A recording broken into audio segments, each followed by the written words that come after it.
Hey guys, Sammy the owner here, Tech Focus 24, and this big tech GH, this really big tech GH. So I will try and do this whole presentation in two parts. Now, what has occasioned this presentation is that just today, information has come out that ATC Ghana, which is American Tower Corporation Ghana, their subsidiary in Ghana, has secured an international arbitration ruling against Airtel Ghana. They have secured ruling against Airtel Ghana with respect to huge amount of money that is owed to the tower company. The last time the Minister of Communications spoke about this, he put it at 1.5 billion, but later on we came 5 billion Ghana cedis. But then later on we came to know that it is about 2 billion Ghana cedis. Now, I gathered very reliable information from very reliable sources that even ATC Ghana has slashed down that money very heavily. They've slashed down heavily. They've taken off all interest and have even slashed down the principal. So it's far lower than even what the minister quoted. But still, that money is owed. And so they took the matter to court, to international arbitration, and now there's a ruling.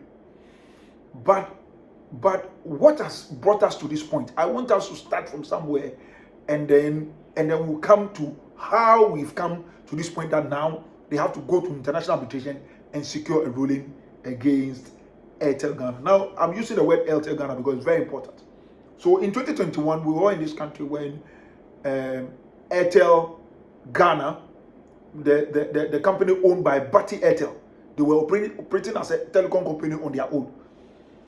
And then Tigo Ghana, which was also operated by Millicom International, Millicom PLLC or whatever, PLC, it's from Sweden. So Bati Airtel from India. So these two big companies, multinationals, decided that they were struggling in Ghana, so they wanted to leave. And so when they were leaving, they had to leave the company for government. And the reason why government could take over the company was because Airtel in particular, government had shares in Airtel. So when they came together and formed Airtel Tigo, when the two multinationals were leaving, they combined the company into what we call Airtel Tigo. So because government had shares in Airtel, government also got shares in Airtel Tigo. So when the two companies were leaving, the only shareholder that was left was the government of Ghana. So automatically, government of Ghana took over, and they paid a nominal $1 for the entire assets and liabilities. And the fact is that the liabilities far outweighed the assets. But of course, as things were, the two companies had to walk away. I mean, both of them reported. One of them reported that they were leaving with $25 million. Another two reported they were leaving $25 million. As to how they came by those $25 million, well, they didn't really explain. But that's what they told their shareholders, that they didn't leave the company, they didn't give out the company for free, but they got some money. But we all know that what the government reported to us, that they paid $1 for it. But then it means that the government was inheriting assets and liabilities, and the liabilities far outweighed the assets. So this was in 2021, and so government ran the company under the ownership of Airtel Ghana. So because there must be a holding company for Airtel Tigo, so that became Airtel Ghana. Because remember that government was owning shares in Airtel Ghana, not in Tigo. So they now named Airtel Ghana as a holding company of Airtel Tigo.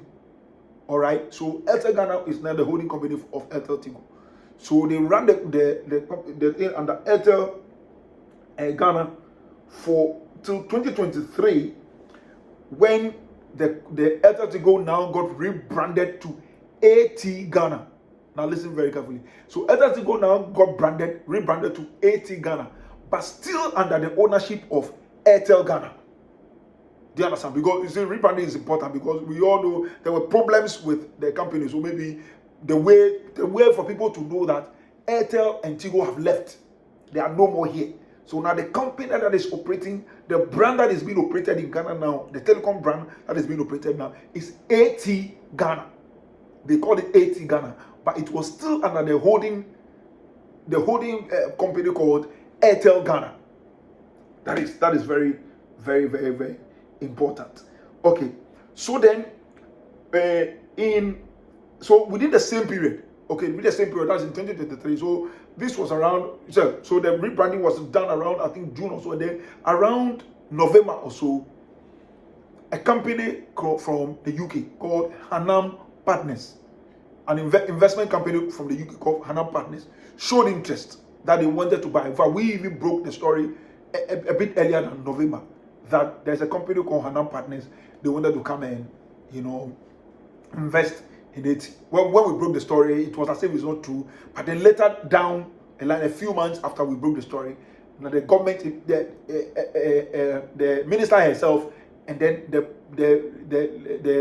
directors from Hanam Partners, they signed an agreement where they said that Hanam, they've created another company, subsidiary in Ghana called Hanam Investment. Hanam Investment. So Hanam Partners is the mother company in the UK, and they've created a company here called Hanam Investment. But we even got to know that there's a certain real estate business, a certain real estate guru in Ghana here, who were actually the partners with Hanam to form Hanam Investment in Ghana, to come and take over Airtel, to come and take over AT Ghana. But around the same time, there were other investors that were showing interest. Some other names were mentioned. I don't, because their names have not been made public. I don't want to mention their names. But there were some other investors like ASEAN. I think there was ASEAN, and there's some other people showing it. In fact, even Orange and all those people were mentioned. Okay, showing the, but every potential investor was concerned. Their concern was that the liabilities of the company was too much. So if they come and they bring even in any money, in the debt that they had to pay alone would deplete all the money. So what will be left for them to invest and revive the company? So they thought that if government, being at the time the only shareholder, could do something about liabilities, like free any investor, assure any investor that they will be free of their liabilities, then the investors will feel confident to come in. So this was when, under Esla Wusu's leadership, they established what we call People's Network Ghana Limited. So PPL Net. So the short form is PPL Net. They established what we call People's Network Ghana Limited. But People's Network Ghana Limited was fully owned, 100% owned by Airtel Ghana. Now remember, the Airtel Ghana itself is a limited liability company. It means all its shareholders, and in this case, government. So government owns Airtel Ghana Limited. But then the shareholder, which is government, is free from every debt. Because it's a limited liability. Airtel Ghana is a limited liability company. So the shareholder is free from every debt. So the debt, whatever debt there is, it sits with Airtel Ghana. It's not with government. So I think that there was some communication confusion that went on. That when the minister came, he said that a bill, the new minister, Sam George came, he said a bill of 1.5 billion was presented to him, as if that it was for government to pay that money. But business leaders, technical people said that, look, Airtel Ghana is a limited liability company. So government, as a shareholder, it has no responsibility to pay Airtel Ghana's debt. So the minister should not communicate as if a burden has been put on him, because there is no burden on government. That is very, very, very critical. Now, Airtel Ghana too has formed another company called PPL Net. Okay, PPL Net. And then when they formed PPL Net, then they transferred all the assets. Because listen, remember that investors wanted a clean company, something that is free of debt. Then they can be confident to come and invest, knowing that their investment will be worth something, because they wouldn't have to use the money the money will not be depleted by payment of debts. So PPL Ghana was established, and then all the assets and the workers, staff of AT Ghana was transferred to PPL. So then PPL becomes a new company. That is, so anybody who wants to deal with AT Ghana have to now deal with PPL, not with Airtel. Now all the debts, but then all the debts that were occasioned from the operations of ATC Ghana, from the time of Airtel, Tigo, so Airtel as a company, Tigo as a company, then Airtel, Tigo, all these brands, and then ATC Ghana, has now become the burden of Airtel Ghana. So those people who are owed any money, they have to now deal with Airtel Ghana. So PPL was operating, and then if an investor comes to PPL and invest and they make money, then PPL will pay Airtel Ghana, and the Airtel Ghana will pay the debts. So nobody can, no creditor or vendor or anybody that is owed any money can jump directly on PPL Ghana or even AT, say they are going to collect money, because the one that they now have to deal with by law is Airtel Ghana and not PPL or AT. So that is how the structure became. Do you understand? So, but then this is where it gets tricky. This is where it gets very tricky. So all this transfer of assets and stuff of ATC Ghana to PPL was done in November 2024. Now, just around the same time, ATC Ghana, which is a company that Airtel, Tigo, Airtel, whoever, all that the biggest amount of money was owed to.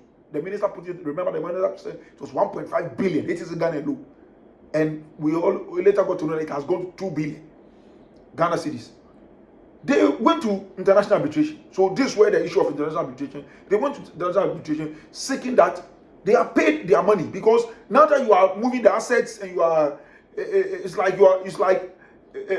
want to free the operating company, which is ATC Ghana, of every debt, and yet they are still operating and they are still on our systems, and we are providing service for them, and yet you are saying we cannot collect our money from them, but we have to come to Airtel Ghana. And when we go to Airtel Ghana to where are they going to get money? They have to wait for ATC Ghana to operate, get money, give for PPL to take and come and give to us. So if that doesn't happen, then we are not good. So they wanted to get some clarity, so they went to international arbitration, and recently they've won that they should be paid their money. So Airtel Ghana should find the money and pay them. Honestly speaking, if you ask me, as to how Airtel Ghana is going to find the money and pay them, me, I don't know, because government being the only shareholder, government has no liability. It is Airtel Ghana that's got liability. So as to how the money will be gotten to pay them, they have to be paid, yes, but it's a bit tricky. It's so far it's a bit tricky.